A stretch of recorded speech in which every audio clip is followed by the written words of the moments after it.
My name is Fihliwe Christine Luso. I'm a Sakau Regional Gender Coordinator. Sakau is South African Commercial Catering and Allied Workers Union.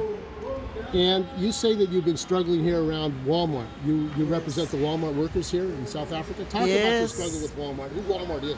We do have members of that falls under Walmart. That is Macro, Game. They have restructured, but there was once a case that was national whereby they have retrenched about 500 workers, but we've managed to reinstate all those workers. And then everything was sorted out, but now workers are facing a huge problem whereby they are being working overtime but not being paid. Walmart can't afford it. They can afford it because the way they have restructured their stores, they've got everything. They sell everything. Whereby even if you want food, if you want furniture, if you want what, they are there. So they accommodate everybody. But the way that they are treating workers is unacceptable. How do they treat workers? By not giving them... there's a struggle for time off. Like if you request time off, until such time you force them to do that. And this thing of having contracts within, labor brokers within, because they allow, even cashiers are under labor broker. Even the ordinary workers that are working at the shop floor, they are under contracts because they don't want to employ workers in full. So outsource. Part-time workers, flexible workers. What is the average wage of a Walmart worker here in South Africa? Well, I'm not sure about that because I'm not working there. That's why I'm saying I'll get you one of the national negotiators and then he can be able to speak to you regarding that. So you're joining the NUMSA rally. What's going on in Capetown? No, this is not a NUMSA rally. What kind of rally is this? This is a rally of Sakau. This is a rally of workers to celebrate the Workers' Day.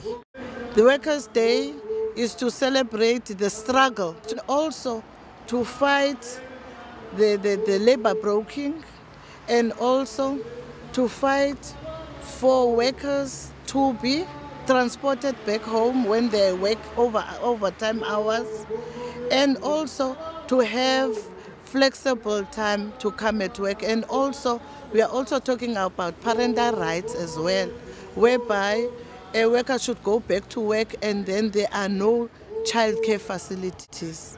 Those are the things that we are fighting for. So how do they take care of their children if there are no childcare facilities? We are still struggling on that.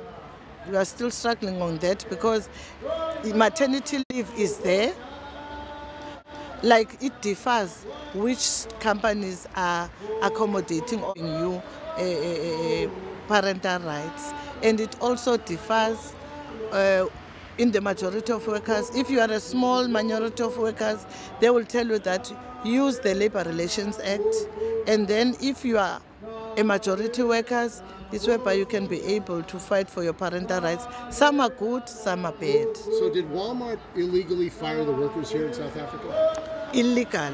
Because when they came back, they started retrenching, saying that they are going to retrench these workers because they won't be to afford to pay them.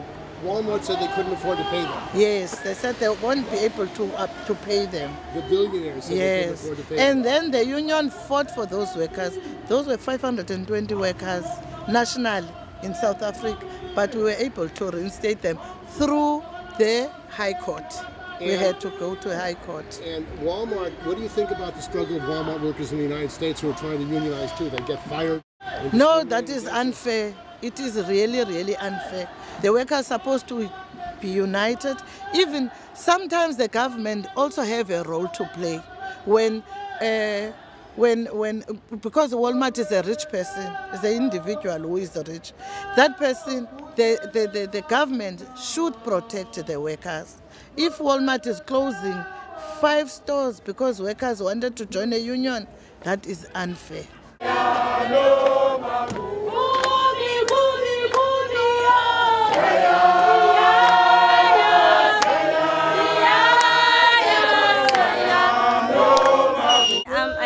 I'm working for Pick n Pay retailer, and we are the union. I belong to the trade union that is Sakao, that representing workers in the retail. This is the retail union in the company. You know, it's sad to say is we are here and we've been fighting very long and hard, and we know today as Workers' Day. It is even sad to see that, yes, as we speak today, that there is still workers in the company and working currently. Those are one of the issues that we are having, is that yet even people can attend it. There is some that they are calling, you know, they have the full-time workers and they have the part-time, not part-time, casual, we call it VTEs, which means they have guaranteed 85 hours a month. And those workers, when we are not there, because I'm a full-timer, those workers are currently filling the place of us, that is the full-timers in the company. So do they discriminate against part-time workers? One won't say, you know, one can say subtly, because if one cannot be here, you know, and you're creating a contract for them that they have to work on such days like public holidays and Sundays, and then I can put it like this, it is discriminating against them even though they can be here. So the shop is open today?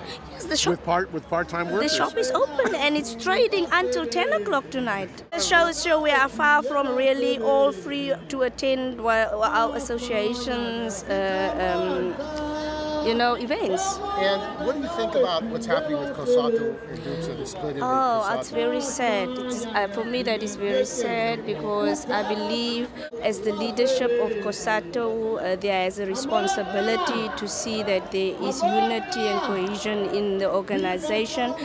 And we as workers, we have elected them as to lead us, you understand. And the way they are currently leading us, it's leading us in a split, you understand. And I think why we gathered here in our separately today is to say, as workers, we have elected you understand, to lead us. But what we are now seeing, you are currently destroying us, you as individuals there in the leadership position. And it's very sad for me, because I mean, we have fought and we've come very long, but this is kind of, I mean, it's clear, creating confusion, you know. So it's hurting the labor movement. It's hurting. Now the ANC, who do you think President Zuma and the ANC represent? You know, there's some things we can say, I can say personally they are doing good, but yes, not all is good. So at this point in time, I don't think they do enough as our government and as the ANC to create, you know, an environment where there is unity and cohesion in COSATU. You understand? I feel, my personal view is that I feel they are leaning more towards those leadership inside there that is making these decisions for hundreds and hundreds of thousands of people out. And Americana, what are the meaning of Americana for you? Don't put me on the spot. Don't put me on the spot. Marikana, I think it was sad. What happened at Marikana was sad. It was sad for me. It shouldn't have happened in the first place. And I don't want to put the blame at anybody's door. I think we all need to take responsibility of what happened at Mayday. You think Cyril Ramaphosa had something to do with what happened? No, I'm not going to entertain that question. I'm not going to entertain that question because I'm not an investigator. Do you think union people should become shareholders in these companies, private companies? Oh, that will be great. Yes, because I mean, we are the hard laborers. We are established those companies that is currently there, and surely they should have given people some opportunity. Do you think that the workers should run them, or the companies should have private people run them? I mean, should they be run by the people of South Africa, like in the Freedom Charter? Yes. The Freedom Charter said it should be public for the people. For the people, and we shall share, and we should have an opportunity to be there, and also the ones that is receiving the money there. How much does a full-time pick-and-pay worker make? You know, the average income, we are not even, I can say an ordinary person is not yet at 7,000 rand. A month. Per month, and you are having people that's working over 25 years. Even myself, I started with the company at 1996, and I mean, when you look at 1996 and where are we currently, I am not even at 7,000 rand yet. And can you survive on 7,000 rand? No, 7,000 is nothing. When you're even sad because once you earn it, you need to start thinking of your next month that is running empty because it's coming and it's already having its whole way it's going to, and with everything just arises. I mean, electricity going up, transport, food, very costly. No, you cannot. So you're living check to check? Yes. A month? Yes, $600 a month US. Not much. It's not much. It's really not much. What is your rent? Pardon? Rent? Oh, my rent. Oh, it's not. It's even more. It's more than half of what I'm earning now. I'm telling you, if my rent is currently 4,400 and I'm earning that, what do I still have in these other things that I need to cover? Starvation wage? Absolutely. You know. So yeah, you know, and it's sad. It's absolutely sad when you are thinking you are working and your company it's doing so well that they are having hundreds and hundreds of stores, and they are the big earners in the company, and you are doing the hard work. And you know, is that called capitalism? Oh, on the highest degree. Yes, on the highest degree you can call that capitalism.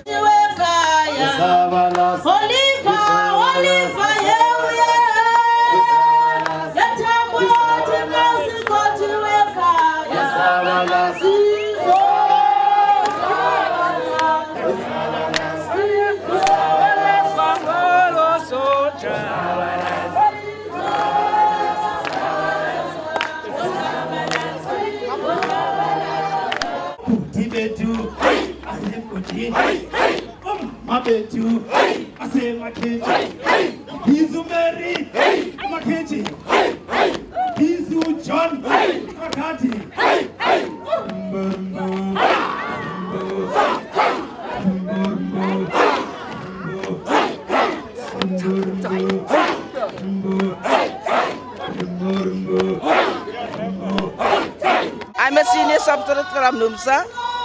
You're a senior shop steward? Yes, from NUMSA. And what kind of work do you do? Plastic company at Paula Plastics. It's a Mayday for workers, for our workers. This is a public holiday for our workers today. And I feel NUMSA is a very strong union.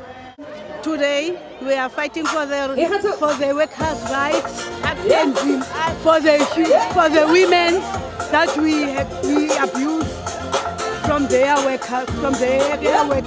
My name is Rubimbo Tenga. I'm from Sisonke. I'm Western Cape. I'm the media liaison.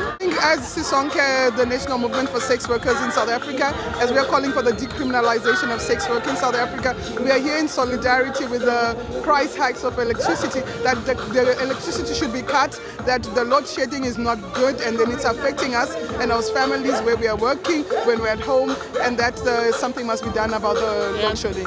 Why is there a power crisis in South Africa with all the resources you have, all the coal, all the energy? Why are they shutting all the lights off and on? That's the politics. Capitalism, privatization, what's going on? That's the politics we don't understand. But you know, as workers, we demand that we have a fair share of what we're working for, because what we're earning and what we have to pay is not going hand in hand. Who do you think the government represents in South Africa? the people, but it's not turning out to be like that because the poor are getting poorer and the rich are getting richer, and our rights, even as sex workers, are not recognized. So what's the solution for workers in South Africa? I think it's coming together as in these forums and for the government to hear our voice, and that change can be able to come from the people to the government.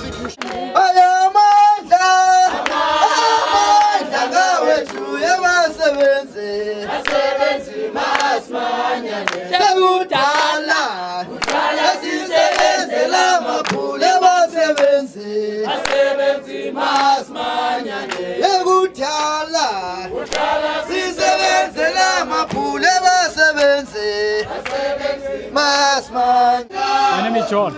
I'm an absolutely. Because under our own government that we've been elected, Yes. with the ANC-led government, Yeah. they are busy taking away what we fought for all the years. We fought for the disbanding of the labor brokers, for example, and we fought for no youth wage subsidy. We didn't fight for that. It's something that has been implemented by the Versum government. How has that youth wage subsidy affected workers? It is indeed very much so, because what is happening is being constructed in a very senior position of government, but no worker-related issues are being addressed because of that. You must understand the youth are the children of the workers. Yes. So if the workers are not involved there, then it can be something wrong. It's fishy.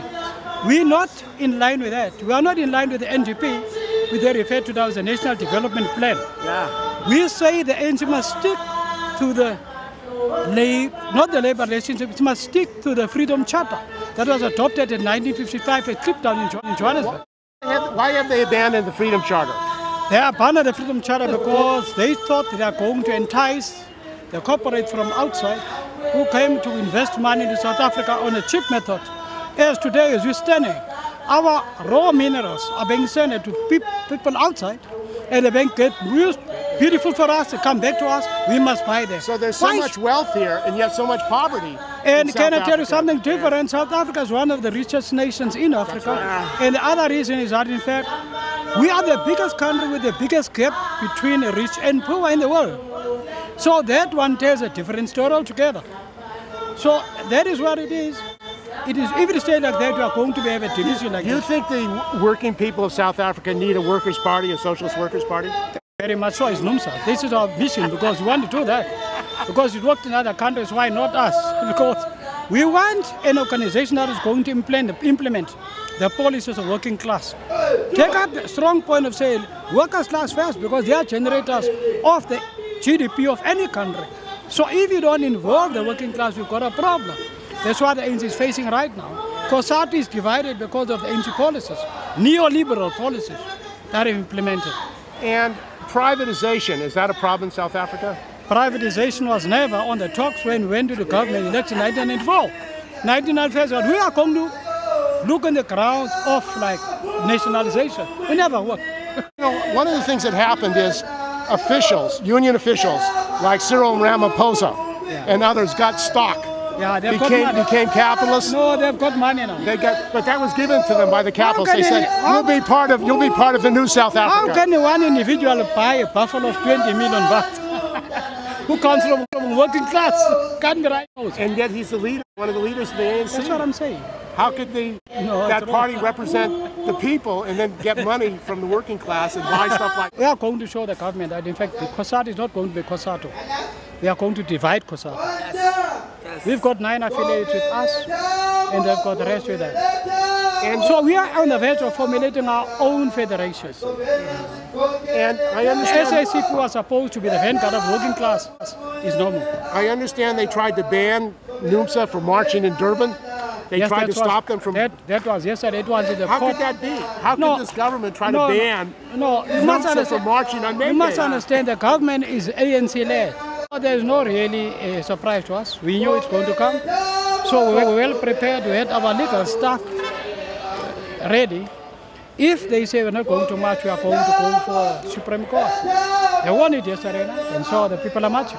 Also, the education minister, who's a member of the South African Communist Party, was refused going to Israel. Late Monday. Yeah. Why does South Africa still have trade with Israel?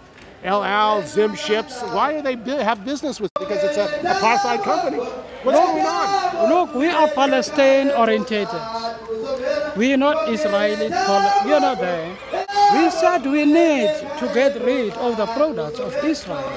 That was our first thing on the 31st of March. Because let the Palestinians organize themselves and the Palestinians be liberated. That's what we said. And we're standing by that. There is no reason for us to change that. You think the South African government, the union, should allow trade between Israel and South Africa? Not at all. Why do they do that? You must understand they've also got something in between that they get. Kickbacks are there. Kickbacks. Yeah, absolutely. Money talks. Money talks. That's it. Right, what do you say to the American workers on Mayday? American.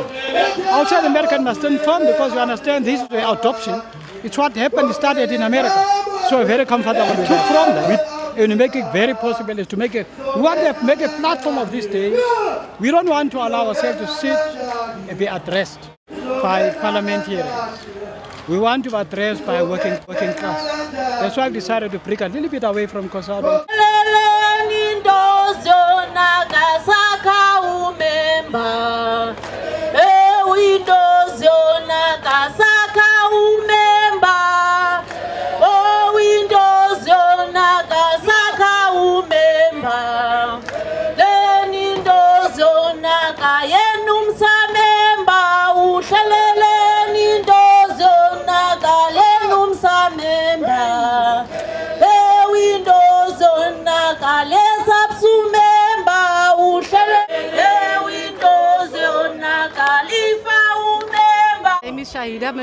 I'm from the National Union of Metalworkers. Today we're having this rally for a number of things, but the first and foremost is that Workers' Day. We must celebrate Workers' Day. People died in South Africa because they wanted this day to be a day celebrated by workers. What we found in COSATU, there's rallies, but workers don't even participate in those rallies. Currently, what we're going to do today, we're going to march to Parliament. We're going to say to Parliament that they must stop the electricity crisis in South Africa, and they must also do something about the xenophobic attacks in the country. So that is... Who's responsible for xenophobia in South Africa? We can't say that somebody is responsible. The reason why there's the xenophobic attacks is because of the current economic policies which don't really create jobs. People then, they are unemployed and poor, then they think people from other countries are stealing their jobs. But it is that our government currently can't make sure that the economy creates jobs that is decent and also sustainable. There will be a few jobs that will be for a few months, but after that people is back to where they come from, poor and unemployed, and then they think the people from other countries in Africa especially, they are stealing the jobs. And NUMSA has said that you've formed a united front to organize the entire population, and you see the formation of a Socialist Workers' Party. What does that mean?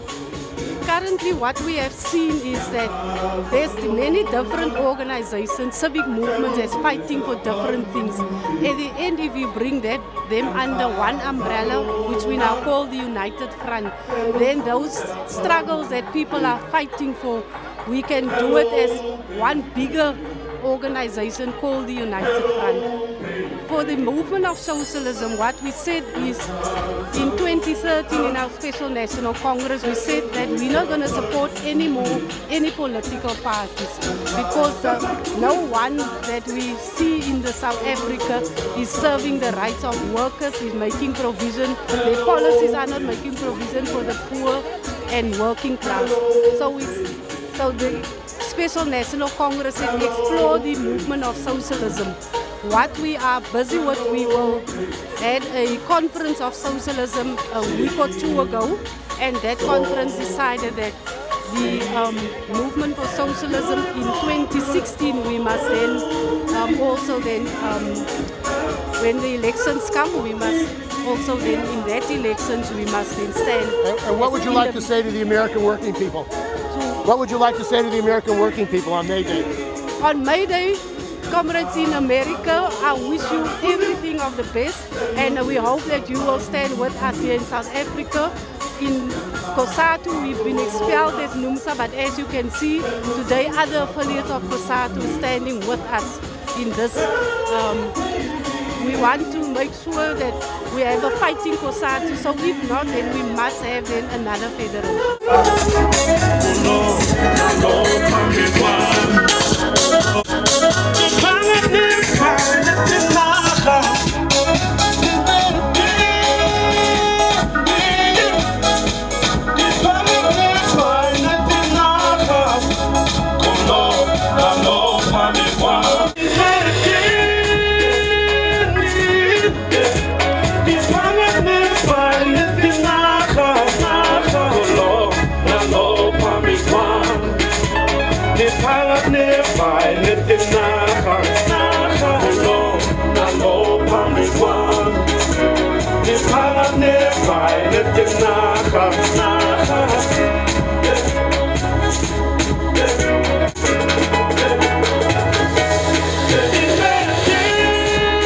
My name is Nathan November.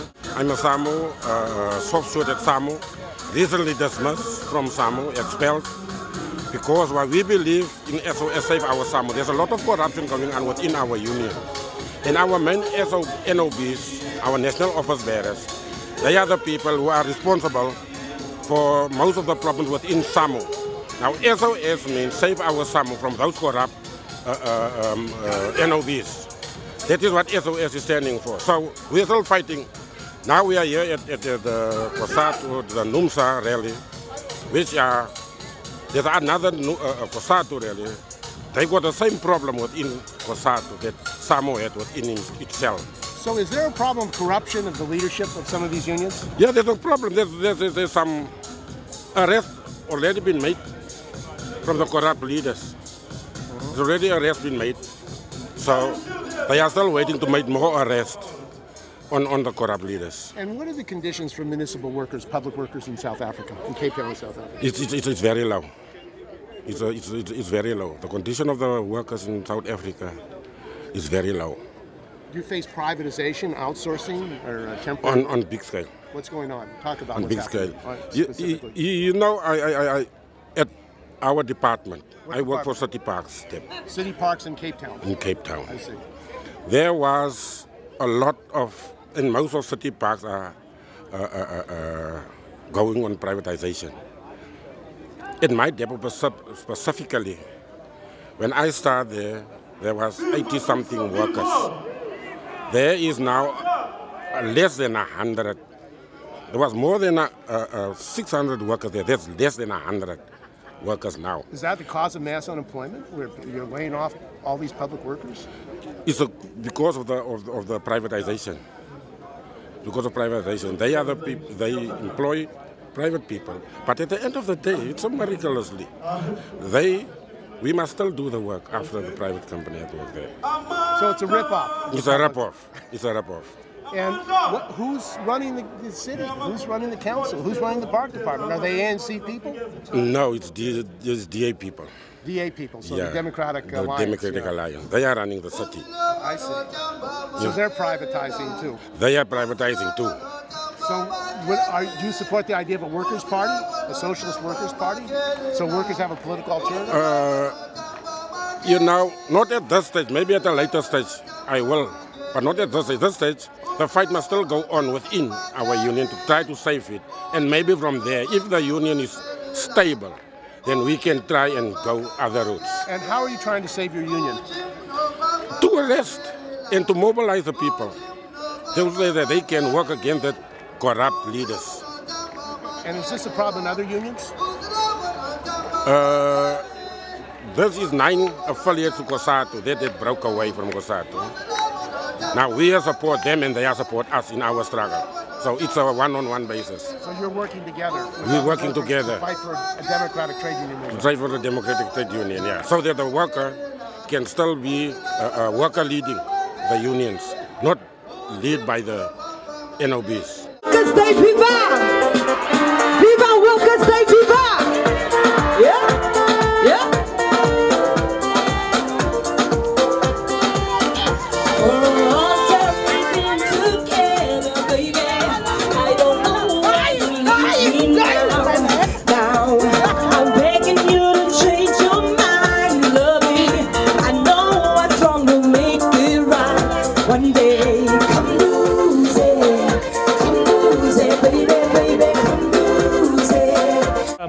spoke. You're here today on Mayday. What are you? No, that's a workers' strike. It's a workers' demonstration to the government that we are all suffering within this government that we have elected.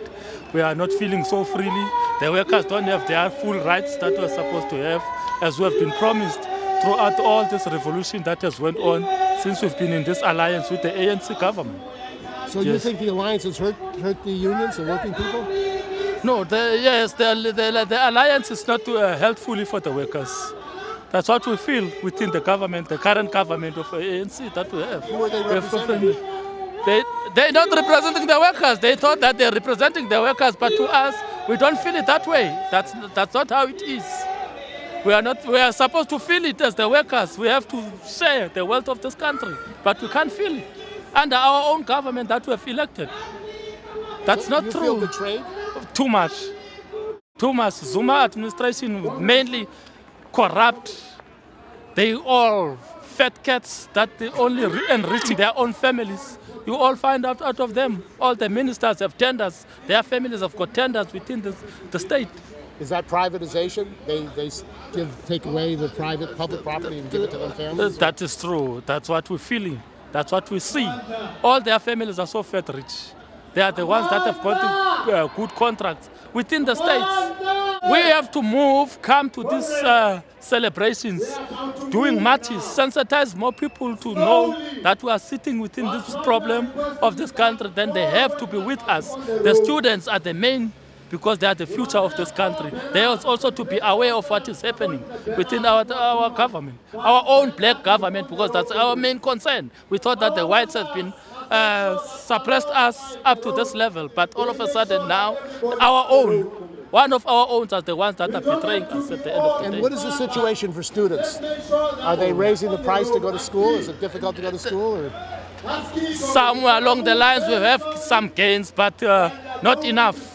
The state doesn't do enough. If you go for the public schools, you see our education totally out of line. Our students can't get out of work and go work directly. They have to go for internships. They have to be built up, which means the system that we have also has got its own problems. It doesn't interrelate with the working class or with the working employers. They don't know what we are demanding, what they're supposed to do for our education.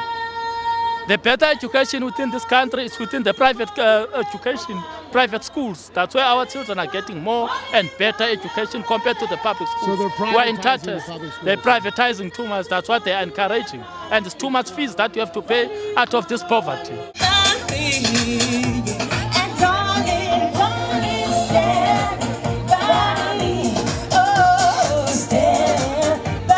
I'm Ryan Ashley of the Democratic Left Front, and we're celebrating May Day in a particularly interesting time where the issues that confront the workers' movement are leading to a division in the main trade union movement, and there's a regroupment taking place.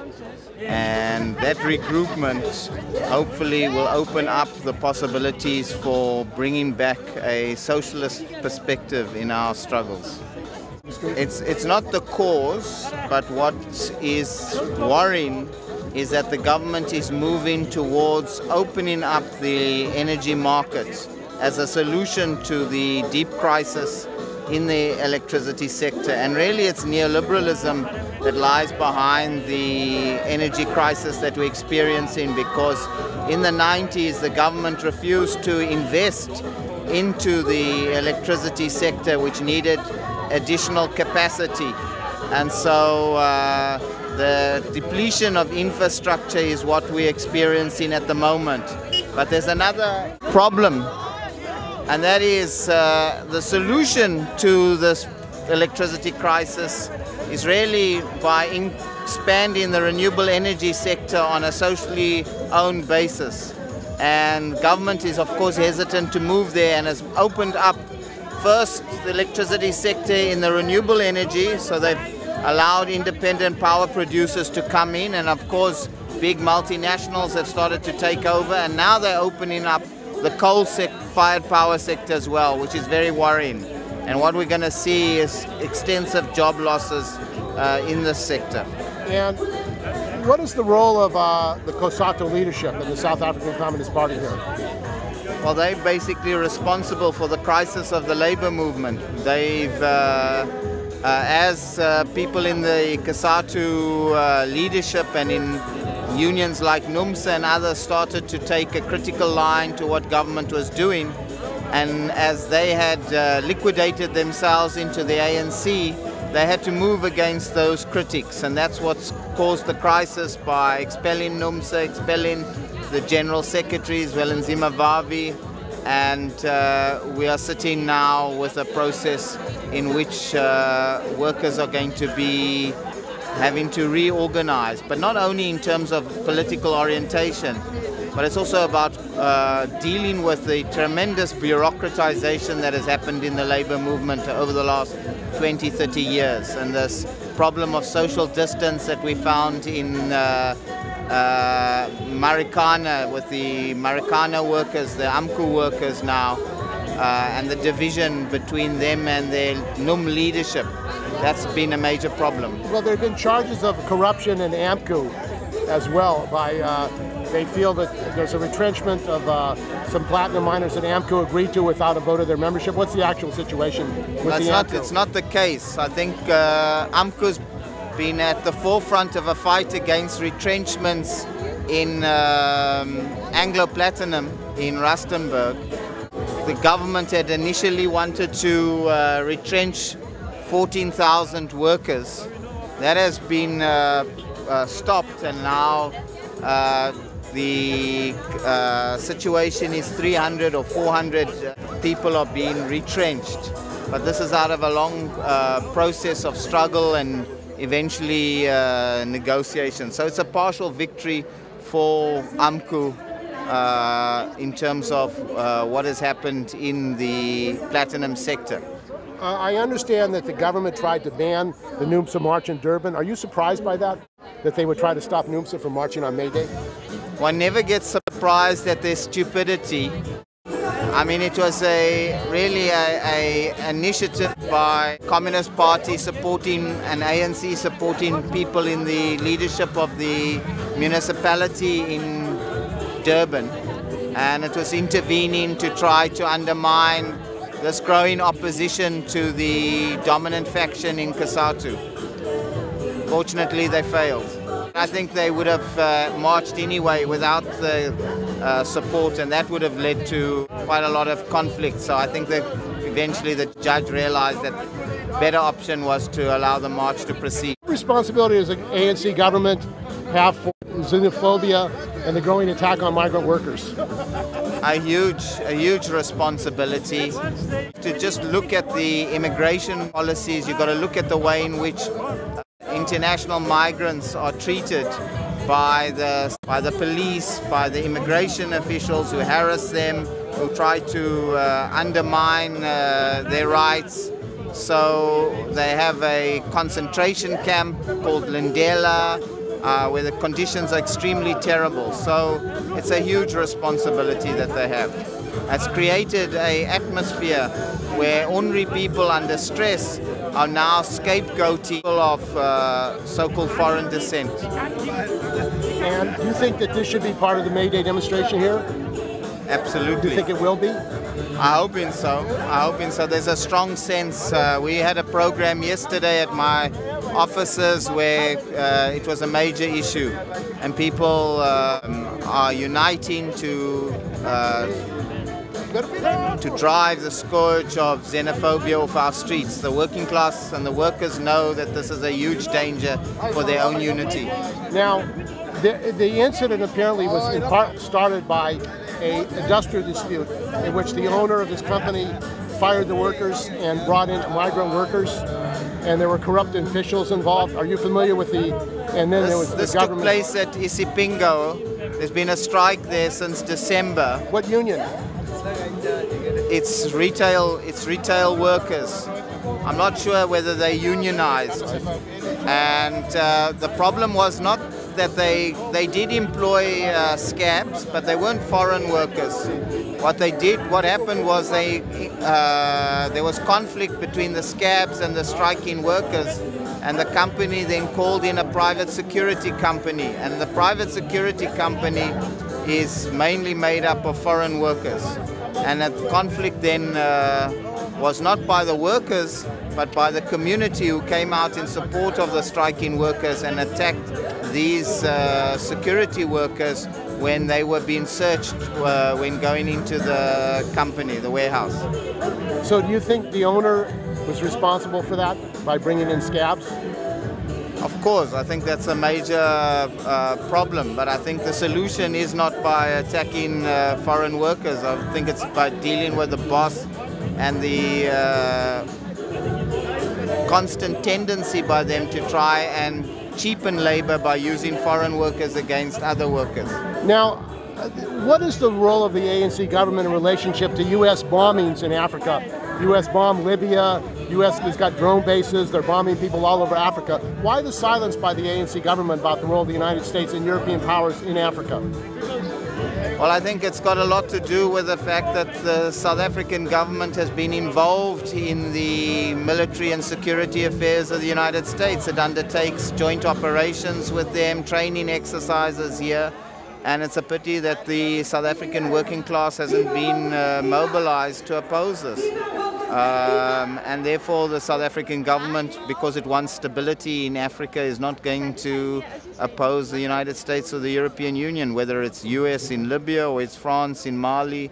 It's the same kind of situation that we're facing. This government is so far from notions of international solidarity and anti-imperialism that it's completely understandable. And recently the education minister, who's a leader of the South African Communist Party, was prevented from getting a visa to travel to Israel. What's that all about? And Israel said that South African government is responsible for Americana. So I think that we have to understand that there's a lot of opportunism. I mean, mainly anti-Zionist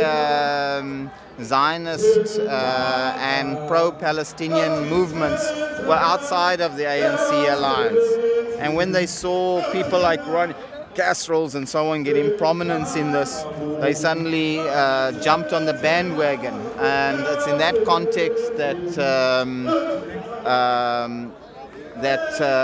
people like Bladen Zamandi, the Minister of Higher Education, has become at least sensitized and involved with pro-Palestinian issues.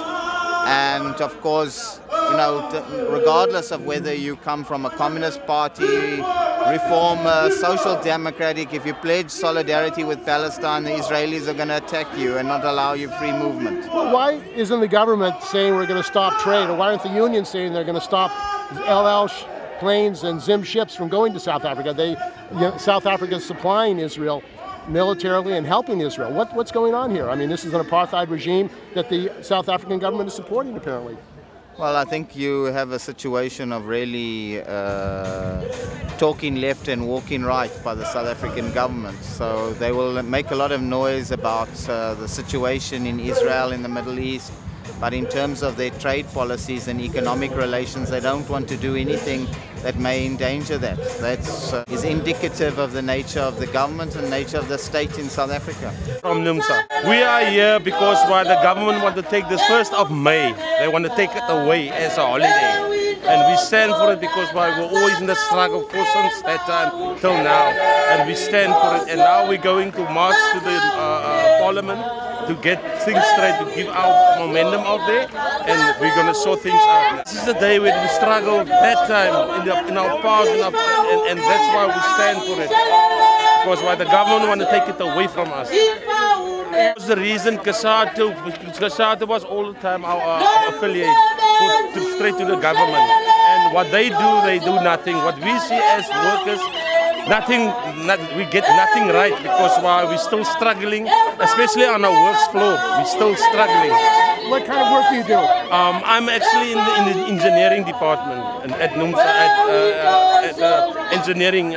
We are still like, actually farmers don't work like us in the factory. The way they're treating us, they treat us bad, very bad. They're big bullies, as I can say.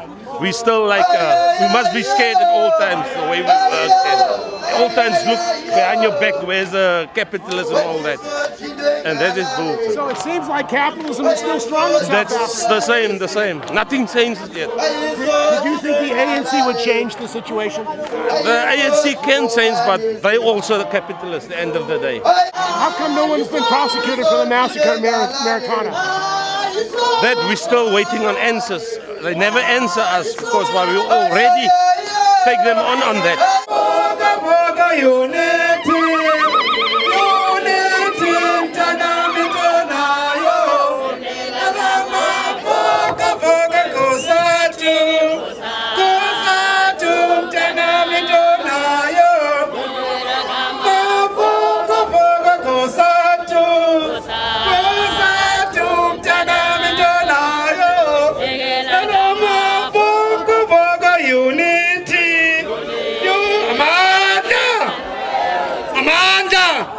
Gentlemen who are with us here is Comrade, should I call you Comrade? Is Comrade Mzwandile Khatebe, together with Isaac Manyatela. They are from the Department of Public Enterprise Ministry. So they are here, Comrade.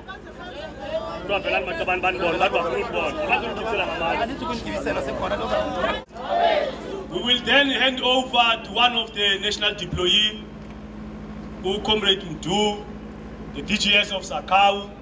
He will then take us through the memorandum before handing over to the comrade from the department. Mandla,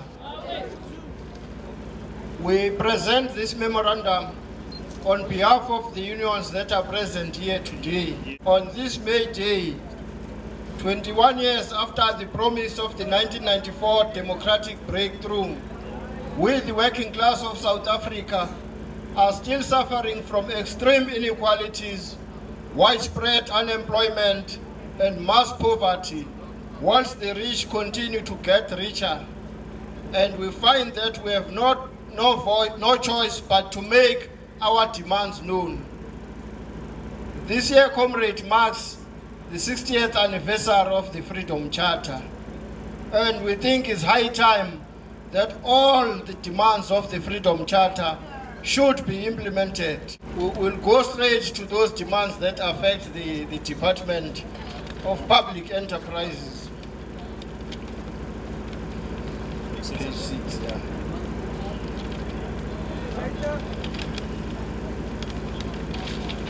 Firstly, we reject load shedding and we demand that ESCOM must do its job.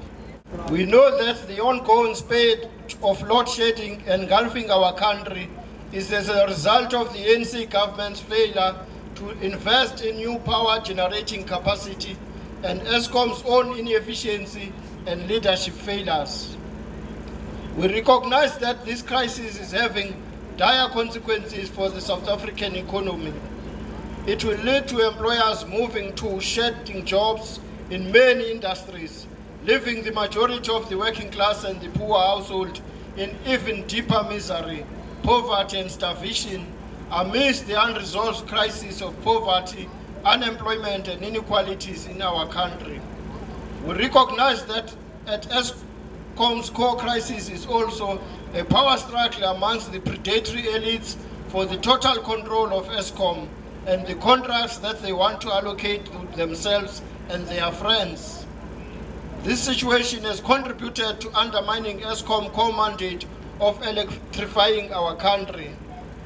ESCOM has now been downgraded to junk status by the credit rating agencies of the global capitalism, largely due to poor leadership in our opinion. Yeah. We reject that regime. ESCOM cannot transfer the problems they have created onto us, the poorest people in society. We demand that companies pay workers in full with no deductions for load shedding. If companies want to recover their costs, they must demand from those who are responsible, the state and ESCOM.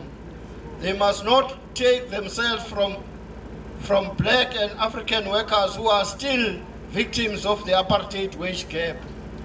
We reject the proposed tariff increase as the single most important provider of electricity to the economy and society. Eskom must service the rest of the economy. It is only blind dogmatic adherence to the neoliberal principles that obliges Eskom to operate as a commercial entity.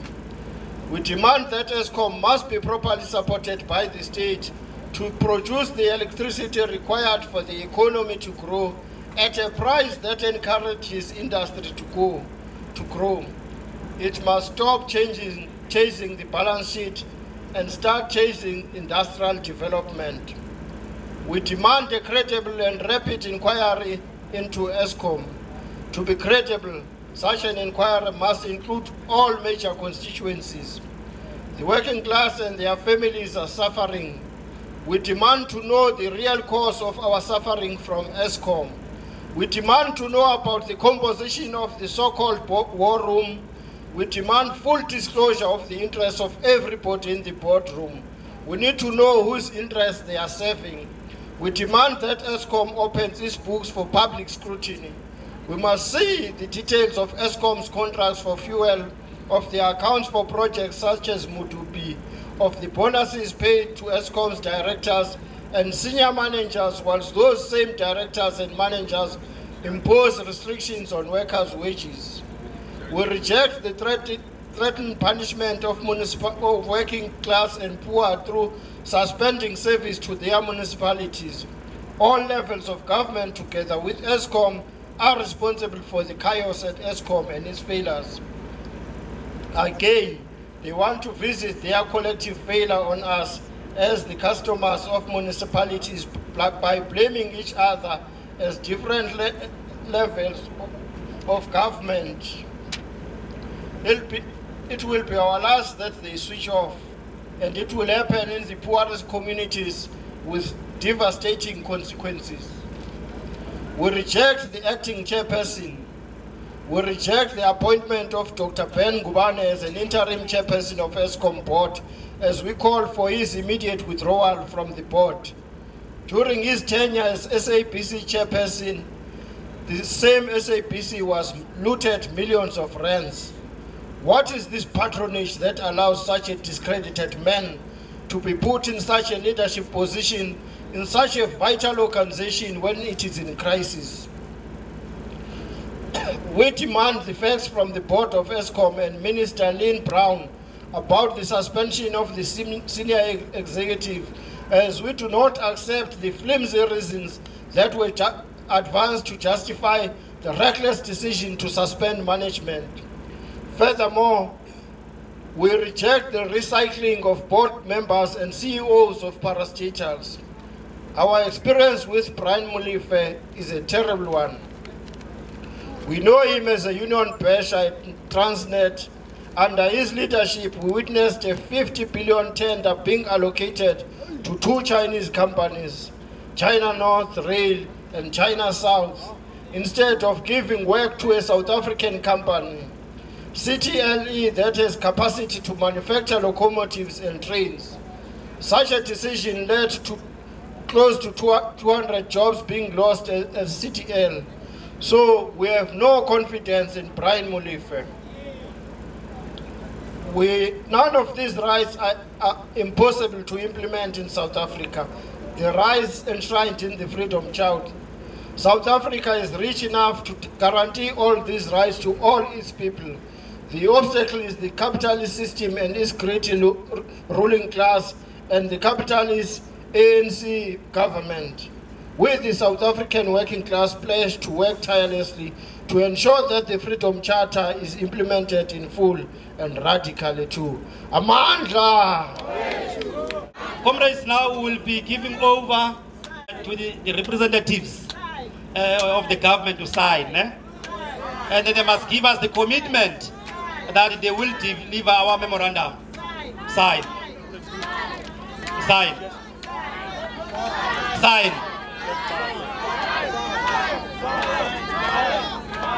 Sign. Sign.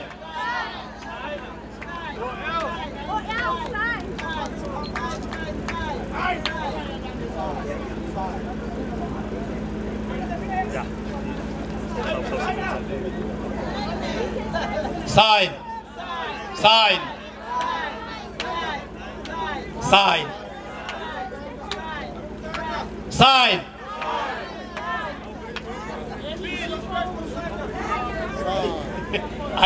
I comrade Ilya sign a sign. Sign. Sign. Aganiva Makaban. Was established by the British from the colonialist times. The money and things that are still coming into our country are still seeming to go overseas. That is a heritage site now for South Africans. Same as our tunnel, same as every single elite organization in this country being international still owned. And like my comrade Vuyo has said, and we still have a long road to walk because we are now both united in NUMSA.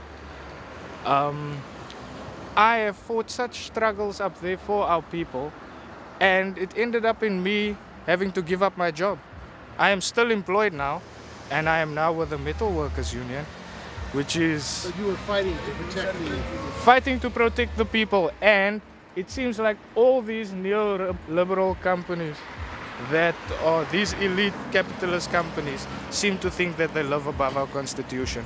Whether we've got acts, whether we've got labor laws and things in place, there is a word that they use, company requirements. That word, company requirements, is always above the workers. And those shop stewards, those leaders and workers are still working today on this Freedom Day.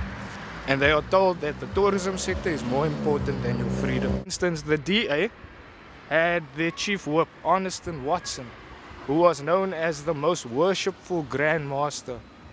He was a high-ranked Freemason as well, and he was in one of our political movements here, the DA. And so forth, it goes on. So we are infiltrated by extremely powerful people, okay, who obviously pull the capital power. So they can obviously tell anybody whatever they want them to do inside there, be it our president, okay? We can clearly see that he's also probably a pawn in their game. Is that the same with Israel, the fact that the South African government is allowing Israel to continue to operate in South Africa with El Al, Zim shipping? There's no protest against what action. I can say that is when our doors were flung over. When apartheid went down, Nelson Mandela was released, and they told us that we are now free, okay? I feel that they just used that as a type of a tranquilizer in the people seeing they are now free to go into a white shopping mall, they are now free to roam the streets without getting shot, they can shopping wherever they want to, they can eat wherever they want to, but then they flung open our gates to international trade, not grooming our people for business as well. And now 20 years along the line, our people woke up and they saw, hey, we were free, but this isn't a better South Africa, it's just a new South Africa. Because if you look now, our people have become so frustrated with foreign nationals who are not really the enemy. Somebody just pulled a very smart card over there by thinking, yes, these people are all in uprising, concentrating on one factor.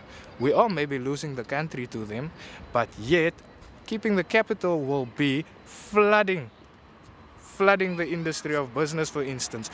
Being it the Somalians, being it Bangladeshis, being it the Chinese, being it those people. They all come in, they get businesses much easier. And the people are now getting frustrated because they're waking up and they're seeing, well, hey, here's a foreign national owning a shop. I have to work in it. I've tried to apply for it, but I have to go through all these difficult channels. Now, how does this person come from an absolutely different country into my country and just seem to land it? Because we don't have the inside information on how they get their permits for business or things like that. Is this corruption? I would say it is systems being kept away and kept quiet and maybe favoring with reason, with an agenda to probably tranquilize the African population, the natives. Somebody's obviously after the land of milk and honey. Vuyo, V-U-Y-O, Lufele, from NUMSA. I'm the secretary, Western Cape. What is the state of workers in South Africa today on Mayday 2015? In 2015, you can see that the workers are in different groups. The workers today are really in crisis. the apartheid wage gap still exists in this country. Poverty still exists in this country. In fact, it is increasing. Inequality, South Africa is #1 in the whole world. And if you talk of inequality, and the rich has become richer, the poor is poorer. Now that poorer group of people is where you find workers. Some are working just to work. There's nothing to improve their lives. But what you see today is a group of leaders that now are divided on something that is supposed to be unifying them. Some are advancing an interest that would serve them to get to parliament, an interest that does not serve the needs of workers, an interest that is advanced without a mandate from workers. And as NUMSA and the other 9 affiliates that are with us, we said enough is enough. Working community and workers in particular must be liberated. The only liberation that will come is through this mass action that we are doing. And all I'm saying, the state of workers in this country is a crisis. What is the cause of xenophobia, the attacks on migrants in South Africa? Firstly, we condemn xenophobic attacks on people, on foreign nationals. As we do so, we do understand that the situation in South Africa, which manifests itself in rising inequality, in poverty, and I would say unemployment. That is the crack of the matter. Because you will find that most of the people that are attacking people are the people that are unemployed, are the people that are sitting there. And we're saying, because South African government is not investing on people, is not prepared to take control and ownership of our own resources, then there's a problem. We have got mines in this country, and the minerals that come out of that mines are going out of this country as raw material. Instead of creating jobs, we are exporting jobs as a country, and we are leaving our own people being poor. We've got scrap metal that is exported in this country, and we believe that if that scrap metal can be changed into steel, it would create jobs in this country. We've got land. I mean, it's a lot of problems that we think our own government should take control and take leadership. Isn't the land still in the control of the white farm owners in South Africa? Come again? Isn't the land still in control of the white farm owners in South Africa? I mean, they're kicking these farmers off their land. To give the comrades to do announcement on evictions of working communities and the poor in the rural areas. Comrades, I will try to be brief as possible. I've got 2 court orders here that have been given for farm workers, Jan Slinger and Jan Africa, comrades. These farm workers have been living on the farm for the past 10 years now. Now this farmer is evicting them. He say on the 30th they must be evicted. Now, comrades, this is a serious matter of farm workers, comrades. Comrades, if these comrades wouldn't have come to this United Front march today, we would have received this information. So we are very grateful to these comrades that they have come forward. We were here to tell them they are not going to be evicted, comrades. Thank you. After 21 years of our democracy, 87% of the land still belongs to the foreigners in this country. We only have 13%. And our own government said in 2004, by 2014, there will be 30% land redistributed to their own owners. And we're talking now of 13%. And that's a crisis that we're faced with.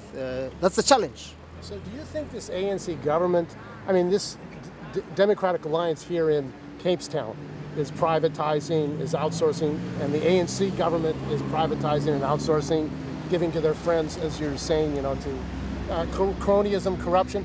How is this going to change? It seems like there's no political alternative right now in South Africa that working people can look to. Look, as NUMSA, we have taken resolutions in the best interest of the working community and working class, simply because when you look at all political parties in this country, there's not a single political party that is prepared to represent the working class today. They are all having neoliberal policies. Policies, whether it's an ANC policy or a DA policy, are all the same. Therefore, we have no hope that there will be changes for the working class. So how is it going to come about? It's only when the working class organize itself as a class and be prepared to advance the struggle of the working class until to its logical conclusion, which is socialism. The struggle that needs to be advanced is the struggle for socialism in this country. And therefore that struggle can't come through DA or come through the ANC. The working class needs to have its own political organ that would at all times act as the vanguard of the working class, be able to act as a compass and be able to analyze the situation and be able to guide the workers and the working class in general on how to liberate itself as a class. So how would that come about? I mean, there's a split now between these unions, NUMSA and affiliated unions, and COSATU, where they're fighting each other. They're having two separate marches. They tried to stop NUMSA from marching in Durban, which was failed. I mean, it seems like this conflict in the unions is going to take some time to resolve. Look, I've indicated that there is no hope that any of the political parties that we have would be able to deliver to the working class. And I'm saying now, as NUMSA as a trade union have taken resolutions. Those resolutions is to establish a movement for socialism in this country. We know it's not an easy task because we are working against your own comrades that have been with you in the struggle, that understand what they're supposed to be doing, but are not doing what they're supposed to be doing. But it's not going to be free sailing, but the determination is there from NUMSA to ensure that there is a movement for socialism that will be independent from the trade union. There is a united front that we are launching in June that would be independent from the movement for socialism and independent from the trade union, that would unite all struggles, whether from the shop floor or from the community. That is a united front. And that's what now is in existence and is mobilizing. And you could see that those social movements were here. They have mobilized more than even the trade unions. But anyway, for now, we want to keep that momentum and that worker struggle to be in people's mind, that the only solution is working class struggle. For us, this firstly is a symbol that on this Workers' Day, workers have got nothing to celebrate in this country. That is the most basic symbol that we are highlighting to this country's government. And again, we are giving hope to the workers and the working class in general that it is still possible through the working class and workers' struggle to change the situation in this country to be what we want.